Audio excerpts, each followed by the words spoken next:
For the DAO discussions and the stage that we're in right now, you could just put your hand up if you have questions or you want to actually join in on the discussion. And I encourage everybody to do so, especially with speaking to the loan proposals. I think it's really important that we all have an understanding of, and it might be a little bit more difficult because they're not up on governance yet, but at least being able to have the discussion around them and having Mark here to tell us what is actually included in those proposals will be super helpful in gaining a better understanding of them, and hopefully, not having to, I mentioned it in the channels the other day, if we have a proposal up and there's not enough discussion or a lot of discussion happening, it's super active and a lack of understanding.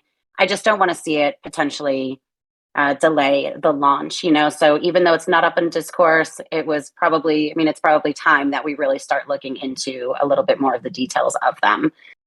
Mark, how are you? I'm very well, thank you. How are you doing, Jen? I'm well, thank you. Okay, so with that, don't be afraid to raise your hand and to ask any questions. And if you don't want to get up on stage with us and you have questions, you can write them in the Carbon General channel. I'll be sharing a couple of things there as well. So maybe we'll just kind of jump into that. There's that. I want to give updates on the audits. We have a new Carbon Community Telegram. Some community members had requested kind of just their own spot to hang out and talk trading strategies and things. And so we went ahead and created that. And then we have some Carbon Community NFTs for everybody to claim as well. So first, the carbon launch proposals. Mark, thanks for joining us and for speaking about those with us. No problem.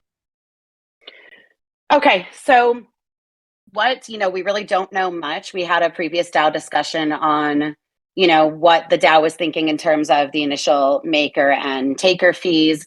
Maybe you can kind of just give us an overview, the best that you can, of what we can expect once those proposals, and I say proposals, I'm thinking there's probably more than one just because of the fees.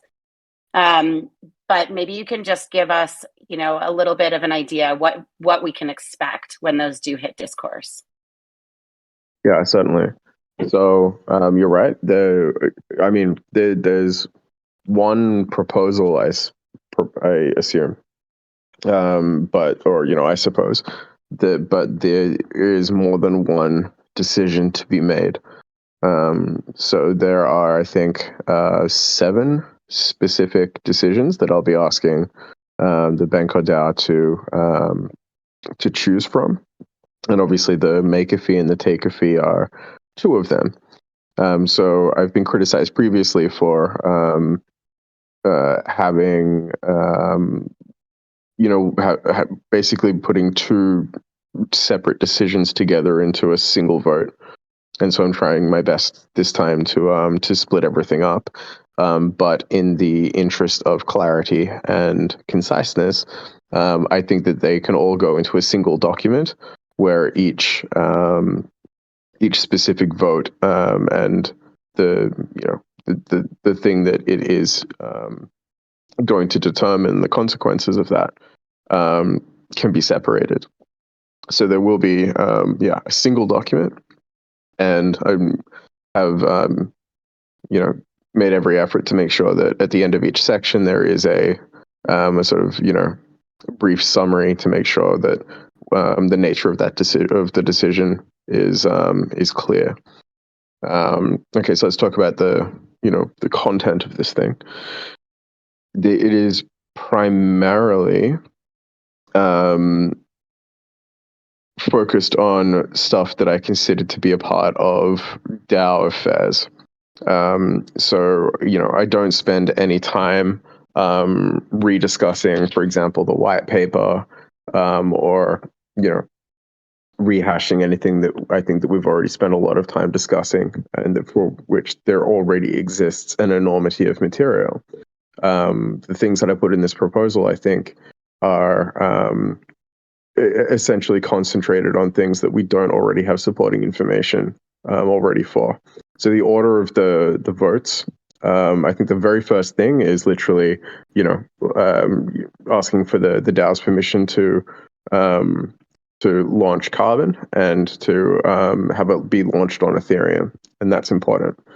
The second and third decisions are related to the maker and taker fee.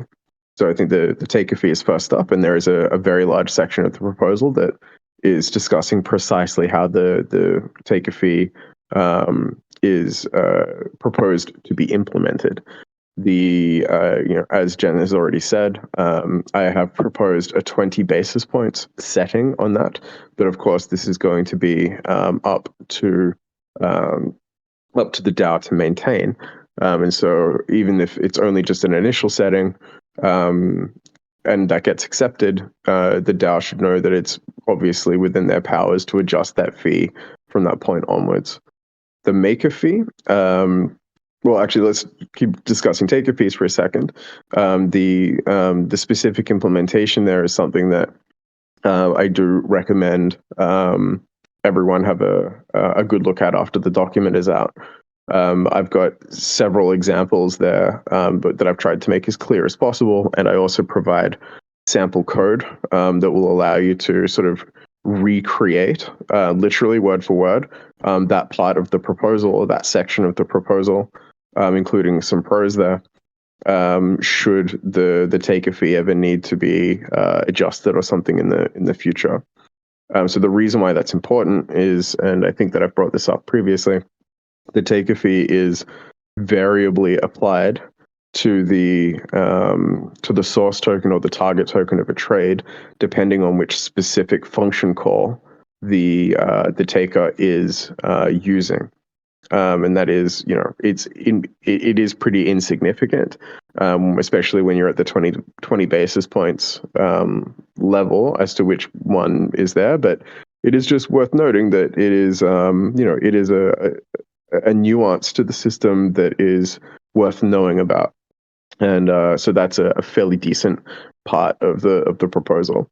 So the first decision there is, essentially approving the taker fee implementation and the initial setting of 20 basis points. The maker fee is slightly easier. It's proposed to be 0.0005 ETH flat. So regardless of the size of your position, and applied essentially on all maker smart contract interactions. And so 0.0005 ETH is about $1. And so, as raised previously, the idea here is to make it, sufficiently small so as to be almost unobservable to people that are using the system. So that one's perfectly easy. I think it's perfectly straightforward. I do spend a bit of time discussing that. Obviously, if Carbon is available on other chains and so forth, that both the maker fee and the taker fee will be, will be something that the DAO has to maintain for each implementation separately. So the maker fee decision is one, to approve the implementation, and two, the initial setting, which is 0.0005 ETH. I've also noted that at the time, at this moment in time, the specifics of the maker fee implementation might not be ready at the time that we want to launch.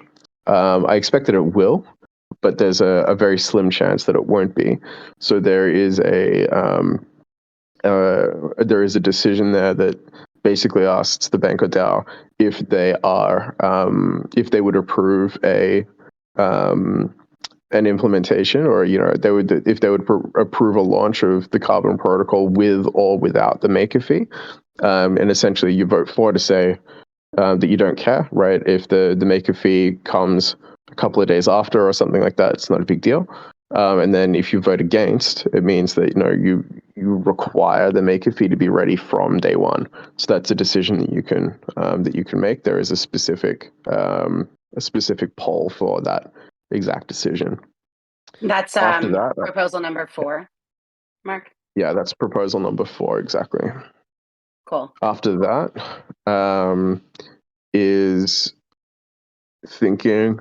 Sorry, I don't have it with me right at this minute, but after that is a discussion about DAO, like ongoing DAO responsibilities regarding fee maintenance. So, Carbon could be on lots of different chains. There could be a whole bunch of different tokens in the system. And as its demographics grow and change and that kind of thing, I basically just say that it's important that the DAO realize that it does have a responsibility to maintain, competitive fee rates. And so I've asked the DAO to approve a suggestion to require that a proposal for fee changes be submitted no fewer than 180 days apart. And so I think in the wording that I've used, I've called this the DAO canon, meaning that this is this proposal is essentially asking the DAO to adopt some level of regularity and predictability with respect to its adjustments to the protocol, rather than having sporadic changes or to have something be neglected over long periods of time. So proposal number 5 is, for the DAO to signal that it essentially understands those responsibilities and that it thinks a 180-day period or a maximum 180-day period between fee changes, even if, or at least a proposal for fee changes, even if the proposal is to not change them, is sound. Now, unlike other proposals, this one doesn't really have like any consequences or anything if 180 days pass or something. It's more like a memorandum of understanding between DAO members that this is something that we need to do.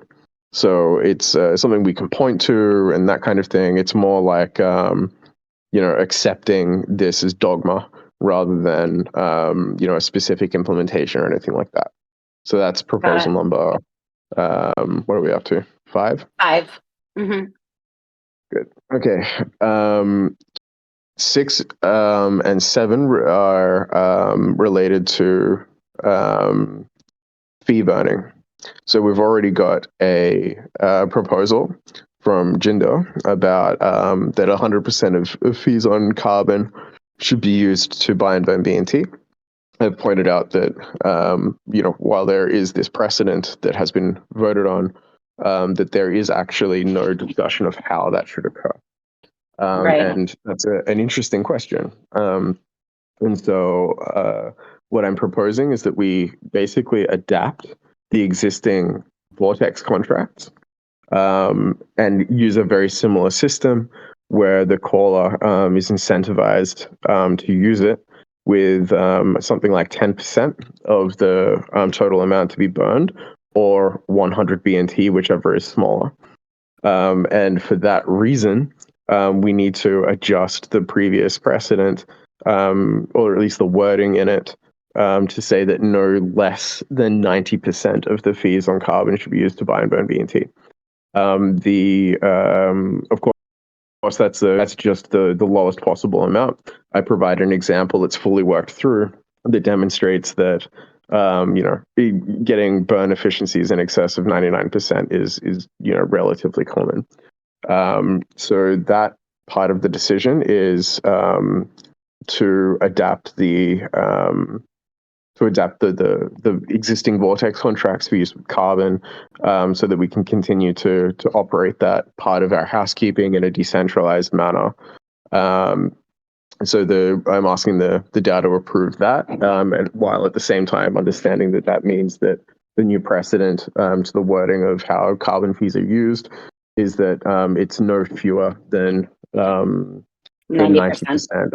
Exactly. But and up to 100%, just so that we find, we actually find a way that, a clean implementation for actually performing BNT burns. I do have some discussion in there about the fact that there will be tokens that the protocol may accumulate on carbon that may not have an active trading pair in Bancor V3, Bancor V2.1, or Bancor V1, and that will mean that the protocol won't be able to exchange them for BNT via a Vortex contract, and this will require a different method. And I think that we have the advantage of time there. One, because I think some of these obscure tokens are unlikely to be all that important from the get-go. And two, that it's okay to let the protocol hang on to them for a little while the DAO gets used to Carbon, and while we decide as a community how we want to handle those types of tokens. So I think, for example, a modified Vortex contract that is plugged into trade integrators like 1inch or Matcha or something like that is one potential way that we could handle it. But I've left that kind of stuff out of the discussion for now, just because it's relatively new territory, and I think that we can deal with that over time. So at least with the adapted Vortex contract, we can, we've got an answer for the overwhelming majority of protocol fees that we'll need to deal with from day one. So I think that that's a very satisfactory start, and we can tie up the loose ends over time. That's not a big problem. On that note, I've also so the proposal after that is to suggest that the Vortex contract adaptation be made general, which will mean that the Vortex contracts on V2.1 and V3 can be updated to burn BNT directly rather than burning VBNT. This is a reflection of the changes to the system overall. Obviously, I was responsible for the VBNT Vortex concept and its proposal way back in the day, and we've kind of just moved so far from the system and circumstances under which it was designed that I personally don't feel it's relevant anymore. And so it's kind of a convenient time to reflect on the fact that if we're making these changes to burn BNT on Carbon, maybe we should make that change more general. So there are two proposals there. One is for the adapted Vortex contracts specifically for Carbon. And then the second related decision there, and these two aren't contingent on each other, is to make those changes protocol-wide, affecting both version 2.1 and version 3 at the same time. So these are independent decisions. We can always have Carbon have its own separate Vortex contract. I just think that it would be nice to have one single unified Vortex contract that's used across the entire protocol. So there are those two decisions there as well. And I think that might be it. That was 7. So if it's 7, then I think you covered all of them. Yeah, I think that's right. Okay, so having gone through 7 proposals, I just want to remind everybody, if you have questions about what Mark is saying and what the proposals will include, please put your hand up, or not even questions. If you have comments, or if there's any sort of support for them, or if you are objecting to any of it, like, I want it to be an open discussion as much as possible. I know that they usually are up on Paper Street. I'm going to preview right now up on Discourse, but it's nice to be able to actually talk through them as well. Go ahead, Will. You want to add something, or you have a question? I wanted to make clear as well that, first of all, I apologize that it's not up on Discourse already. I'm just reviewing some of the wording. I think it's really important that the way that these things are presented are, is at the highest possible standard, is completely unambiguous, and that kind of thing. So I'm just tidying up and getting the feedback from some people from whom I value that kind of feedback. And as soon as that process is completed, I promise to publish it ASAP. That's awesome. Thanks, Mark. Will, go ahead. You want to unmute? Yeah, just a couple of things I really like. One was the 180-day gap between if there's any changes to the 20 bips. It's really important to keep as much of that side of the protocol, in my mind, predictable and stable. Even if it requires changes, if you're thinking through of how much volume could be going through this, and especially on the market maker side, you really don't want that changing very often. It's just imagine anything else in life if you're running something like this. So I really like that side of it. And I do like the idea of a general vortex, probably just for simplicity's sake. But like you said, if there's a transition period where as carbon grows and maybe, this is just my opinion, but in terms of what the V2 and V3 will be, it may just be simple for that transition to have one general vortex. So, and on the 20 bips, I'm a big fan of that. And I think feels like we had a DAO discussion about that prior to this, but I like that size. It solves a lot of problems. I'm going to add to what you said, because I think the 180 days, I think it's really nice because it still remains on our radar. It's something that the DAO should be considering. And it kind of, just like you said, Mark, brings a little bit of regularity to that. It's like, okay, we're approaching this 180 days. And it's not like it has to be 180 days, right, Mark? This is just kind of like, we don't want any more than 180 days to go. And I say we as a DAO, this is me speaking to all of us as a group here. But we don't want more than 180 days to pass before we consider these types of things.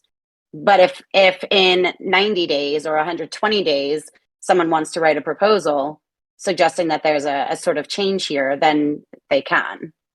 Yeah, I feel like it's a combination of what both of you are saying.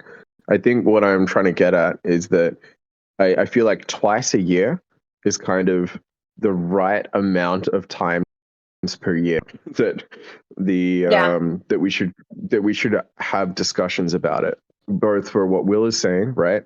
That having 6 months go by without having sort of turbulent periods where the fees are changing all the time, where that is also, I think, a cause of governance fatigue for many. We saw this in version 2.1 and version 3 and that kind of thing, and it was a bit of a bit of an issue. So every 6 months I feel like is going to be very easy to manage. But on the to Jen's point, the wording is specifically that no more than 6 months should pass, which means that that it's not something that we just forget about and don't do anything to manage the system over long periods of time. So yeah, it's really just kind of a suggestion that this become a part of our charter, right? That that every 180 days we sort of spark up these discussions, even if the result of those discussions is to do nothing, that at least a proposal is submitted that acknowledges that these discussions have happened. There's a proposal that details what the major talking points have been at those meetings, and then asks the DAO to to agree that either the fees remain exactly how they are on all implementations of Carbon wherever they are, or that the fees are changed. And that's kind of what I'm asking for. I think that it would just be a much better process that would help the DAO organize itself if there is a kind of schedule. And I think that's all I'm getting at. Yeah, right. That's a great way to. Sorry, go ahead, Jen. No, you, please. That's a great way to put it too. Of it kind of keeps the DAO engaged because it's very lightweight. Like 6 months is not a lot to ask, but also just a ratification process of reviewing what the past 6 months were like. Especially on the fees, it won't. I don't see this as being a huge issue, but it kind of keeps everyone engaged, and even getting input from the users.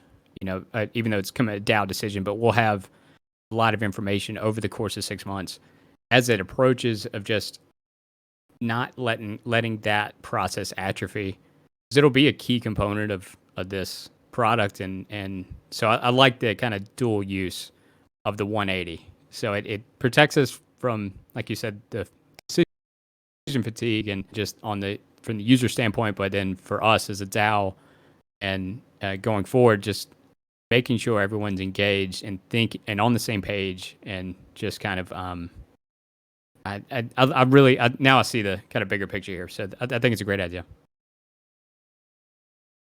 And then well, what did you say? Oh, the 20 bips you were a big fan of, and you're right. That did come from the previous DAO discussion. That was Mark really asking us as a DAO, what do we feel? And I think it was the maker and taker fee that stemmed from that conversation, from that discussion. What did we feel would be appropriate, for the initial launch? And originally it was, do we even have a maker fee? I think that was the first discussion that, the first question that was raised in that call. And it was, if so, and yes, we think so, let it be something insignificant to where it's not going to prevent users from wanting to create strategies and become makers on Carbon. But it's something that over time and in quantity can really make a difference to the protocol and to, add something significant to, the buying and burning the BNT and contributing towards alleviating the deficit. I like both of those. I like the more or less $1 in ETH. I don't think that is going to deter anyone. And I think that that's the point of that maker fee. But like I said, in time, go ahead. Finish your thought. In time, it will make a difference to us as a DAO. It's going to help add something to the fees that we are collecting from takers and going towards contributing something, to the deficit. And I like that. What were you going to say? For sure. Especially on the taker side, I like 20 bits just as it could easily become invisible, which is really, in my mind, the goal for an end user to just not notice it. And right. Whether the industry's at 30 bips or 25, it kind of indifferent. Like what changed my mind on the last DAO discussion, for those not there, was having it at a smaller basis point spread likely improves the whole user experience, because your order, just taking the absurd example, is like say 100 basis points versus 20, your order is more likely to fill if there's that smaller spread. So from a user standpoint, I think it's smoother, and then from a protocol standpoint, it's good for us because it's kind of a nice size, and it just seems to check a lot of boxes. On the maker side, I like having charging something, and $1 does seem like perfect. There's something too. If you didn't charge anything, I don't know. I would expect users or market makers or anybody providing liquidity would expect to pay something, like just to get the ball rolling. Right. So there's a lot of utility in charging something, even just for spam. And I don't even know if spam would apply here, but just some kind of fee. And Mark, that's not just for creating strategies, right? That'll be for any of like the managing strategies. That's just maker fees in general. If I want to adjust my parameters and stuff, it's going to be a small fee of $1, more or less. I know it's 0.555 ETH is what you said. That comes out to more or less $1, but it's going to be kind of a maker fee in general, right? And even then, still insignificant, I would think, when adjusting your strategies and things. Yeah, exactly right. Yeah. Okay. And to add to what you were saying, Will, about the vortex just being kind of a general BNT, I think something that we had all seen was the community. I mean, when VBNT especially was in deficit, they weren't happy, the VBNT LPs, being that they were supporting the protocol and staking or providing liquidity, I should say, with their VBNT and in deficit. And now that it's in surplus, it's nice to have something to maybe avoid having that happen again to the best of our abilities, and by not burning that VBNT, we might be able to avoid that, being in that same situation again. Anybody else want to add anything? Okay. If you don't, I will take over this call. I'll keep talking. So no, honestly, if you have other things, I mean, sometimes it's nice to just hear even if it's just your thoughts, for everybody else, they might not want to join the call and talk about the things that they might be thinking or considering at the moment. But hearing others' thoughts and considerations is helpful, especially because once this goes up on discourse, the more we can talk about it beforehand, I personally think the better. So if you have something you want to add, it's not like your time is limited up here. So the first four, I think, proposals are pretty generic. It was just approving Carbon going live, approving it on Ethereum. Pretty non-controversial proposals. Was this going to be? So I misunderstood this. Is it one vote, or was it written in a way to kind of how is? I understand there's 7, but is it kind of like you ratify all 7 points since they're not really in not contradicting themselves? How are we doing this? Yeah, so there will just be 7 decisions, and based on the outcome, right? It's pretty, like some of them will be contingent on others won't. So, like, if everything gets voted for, then it's pretty easy to understand what happens. But for example, let's say that the first 3 are approved, right? Which would be to deploy Carbon and agree to the taker fee in its initial setting, and to agree to the maker fee in its initial setting. But then the vote to launch Carbon with or without a maker fee fails. That would just mean that the maker fee implementation is required to be there on launch day. The other ones, so the charter that I'm proposing about the 180 days, for example, obviously doesn't affect any of the other proposals. So if that gets voted for or against, it doesn't change anything. For the Carbon Vortex contract, that's just a proposal for exactly how to achieve what the DAO has already decided it wants to achieve. If that gets voted against, we can still launch. We just won't yet have a mechanism in place for exchanging protocol owned fees into BNT and destroying it. So if that one gets voted against, it's not a big problem. We can still go ahead if the other, if everything else is approved. And if it doesn't, and if it is approved, we will have perfect clarity on exactly what that means. And then similarly, the proposal to standardize the vortex is in a way completely independent. If that gets voted for or against it, it also has no impact on any of the other things. So really, like, I think after you see the document, it's going to be pretty clear what it all means. But yeah, essentially, the only the biggest 3 decisions are the first 3. So the decision to deploy Carbon, the decision to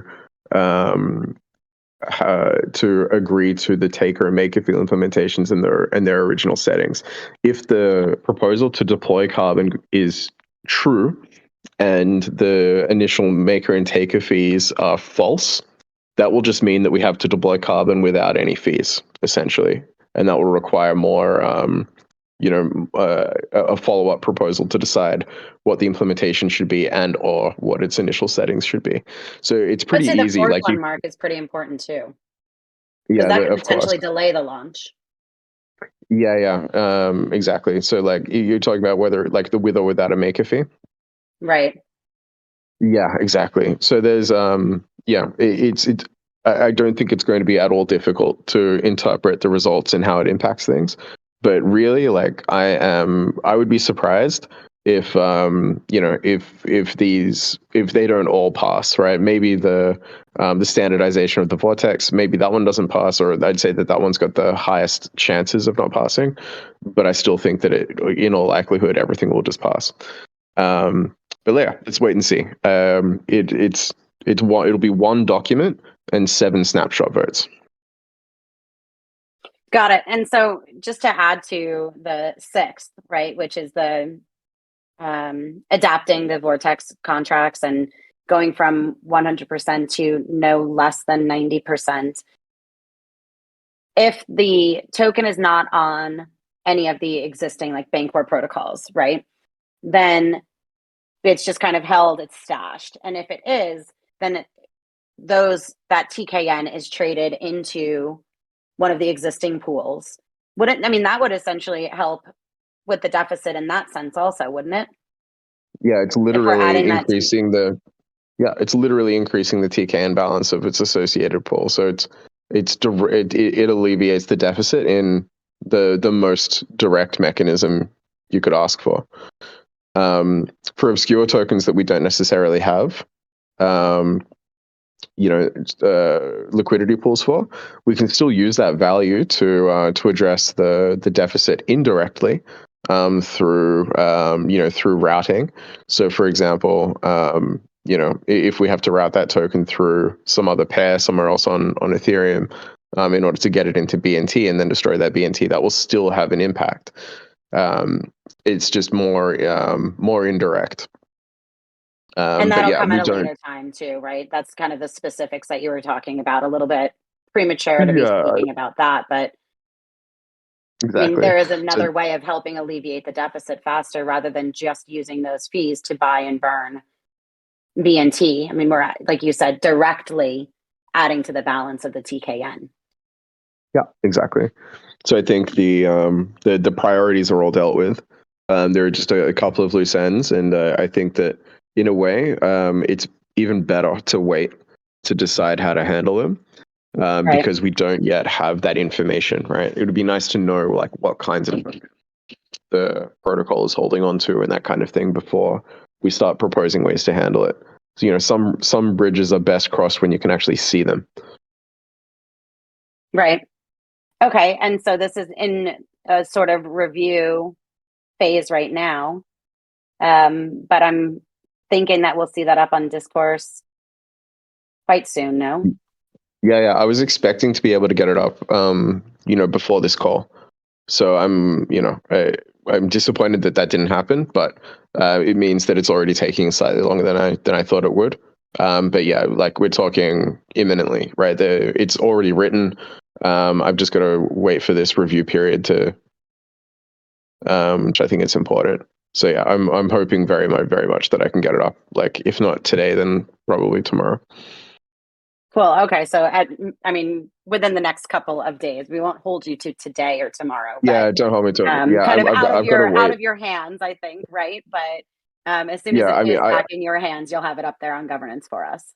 Yeah, exactly. I've done my part. So like in getting the thing created and that kind of thing, and so just got to wait for the review. And so it's kind of like having your contracts audited. It's like you can write all of the code and give it to the auditors, but you can't kind of force them to complete their work any faster than they do. Speaking of auditors completing their work, and we can come back to the proposals if anybody has any further questions or comments about them. But since Mark mentioned the auditors, the first and second audits are complete. So just got word this morning. Those are complete. I think there were just a few minor changes or suggestions that were already addressed, nothing critical. I can share, we have one of the reports, it's from PeckShield, and I'm going to share that in the Carbon General channel for anybody who's interested in taking a look. But out of the 3 audits that we had going, 2 of them are now complete. So that's definitely exciting news. So I'll post that there. The other thing I wanted to say, okay, so throughout the user demos, Tyler and I kind of realized, and Rick and Nate and all of us who were doing the walkthroughs, it was a common thing that we were asked about creating a carbon telegram. So we went ahead and decided that we would, and it was kind of like a back and forth, like should we or shouldn't we? And I think the community really made up our minds for us and voicing what they wanted. So there is a new carbon community telegram. We'll keep all of the trading strategies and things like that, all that fun stuff, simulator stuff. I know that we shared here on Discord, and I have a few that I posted to the strategy ideas, and Tyler, you did also.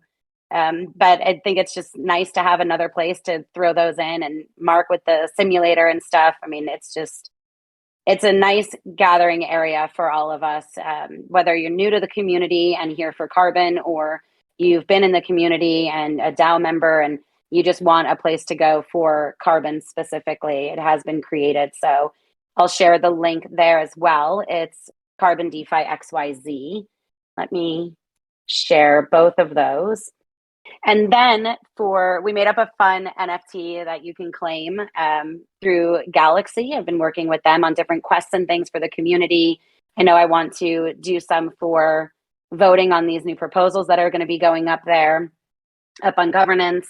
So if you take part in the voting process, you can claim an NFT. I kind of always just consider it like my on-chain scrapbook. I can look back and see all the different things that I've done while I was here and active and whatnot. So I will post all of those links in the Carbon. Let me see if I can do it now.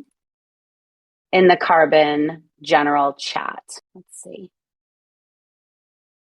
Okay, so the audit report is there. Let me add the link to the new Telegram also, so that everybody can join that if they would like to.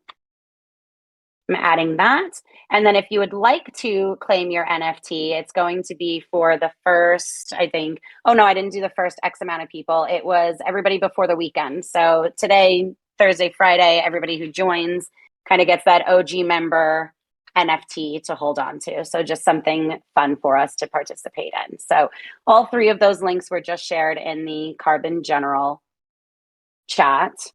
Anybody else have any questions? Tyler and Rick, I see you guys in here, or any of the other contributors, if you guys have anything you want to add to this. Just one side note. I really like the idea of the a charter, just a DAO charter, and just getting that started. But does that already exist? Or in the reason why I ask, I was like, if I wanted to learn kind of how to, maybe for my own use of putting kind of some ideas to paper, would it be in the information and templates section on the governance site and just kind of going through that? Or the reason why I ask, I love these things, so I want to contribute where I can, and maybe this is where I can contribute, and so I just would love y'all's take. Yeah, I think it's due for an update. So there kind of was.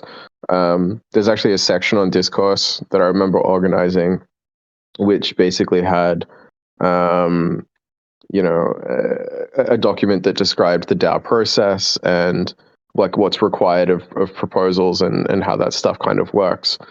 It kind of also became an unofficial part of the DAO charter that stuff would go to vote once a week, and after the proposals had been sufficiently polished by first going through like level 1 and level 2, where anyone with a sufficient VBNT stake would then be able to put it to snapshot and that kind of thing. But yeah, honestly, I feel like it's getting a little bit out of date, and we probably need to revisit some of these topics and maybe decide on something that actually is a little bit more organized and make it official. And with the launch of Carbon, it's probably a good time to do it. So if that's something that you want to spend your time on, I think it would be an excellent use of time. And I'm sure that you'd find a very large number of people that would be willing to work with you on that, myself included. I remember reading through, just seeing all the reorgs you did. I guess it looks like it was back in September, maybe. I'm just kind of glancing through it, and like it really is. I feel like it's needed, and I see what you were going for. Having a kind of a clear process. It felt like when this is just my opinion, but kind of over the past few months, it's gotten off that process. So, that's probably where I can bring some value add, or I'll just try to. But I really just want to be able to. I need to learn it first, early before I start writing anything. So I'll probably just be spending some time reading for a little while, and then I'll run things by y'all, and I'll try to keep it as public as I can, because this is a learning process, and I'm sure, like you said, there's going to be users here and members here that know it much better than me. They can keep me from going way off course. But this is exciting. I like the idea of, as Carbon develops, this community will get much larger. So it might be useful to get this process started, because it's going to get harder as more people become more involved in the DAO and all this. And so I think that's where I'm thinking of. It's going to go from 4 people on the stage to 45, and so let's just I couldn't agree more. maybe it's time to get this structure in place. Yeah, I think it's an excellent thing to raise, and something to be very enthusiastic to work on with you. Perfect, love it. Myself also. Will you include me in that as well? No, Jen. Sorry. I think it's a great idea, and I think it's necessary. Whether I'm included or not, Will. Thanks. Awesome. Okay. Who else? Anybody? Oh, really quickly, I shared a picture of the OG, like the CarbonDeFi.xyz OG member NFT in the general Carbon chat, and I see that Sruli's here, and I just want to thank him for creating that design, and like a kudos and a little clap for you, Sruli, because you're such an amazing designer, and I love everything that you do, especially like these little on a whim things that I kind of throw at you. I love it, and I think the community will also. So thank you for that. Sruli's a madman. Is he not? Amazing. I know. Yeah, I honestly cannot wait. I really want that energy drink. I'm not gonna lie. I think it was fantastic. Sruli, maybe you can share that if you haven't. I know you shared it a couple of times, and I don't know if everybody here has seen it, but it was just such a great idea. And I don't remember who it was that recently just made one, but it was kind of like, we should do this. I would love to have that done. But yeah, madman for sure. Extremely talented madman. Okay. With that, I guess we'll go ahead and call it, and we'll keep an eye out. Obviously, we'll let everybody know when the proposal actually hits governance, and we can give it a read and add all of our comments and things there as well, show our support or our distaste for something, whatever it happens to be. But again, if you haven't already joined the new Carbon Telegram group and you would like to, please do, and go to that link there to claim your OG, Carbon OG status NFT. And user demos. That's the last thing I wanted to say. We are doing the user demos. Some changes were made to the app. If you participated in the round 1 or you've already done it recently, I don't think we've had the chance to show anybody the changes that were made to the strategy creation options. So reach out to me if you want to participate and do another walkthrough before Carbon is live. Cool. Okay. Well, thank you guys so much for joining the DAO discussion, and anything, don't be afraid to DM me, reach out personally. Thank you, Mark, for presenting, speaking about all of that. I guess for writing it and doing everything that you've been doing as well. Thank you. My pleasure. Yeah. Thank you, Will, for getting up here. Yeah. Thanks, Will. And thanks, Glenn, for our DJing and everything, Always appreciate you. Yep. Thank you. We'll talk to you all soon.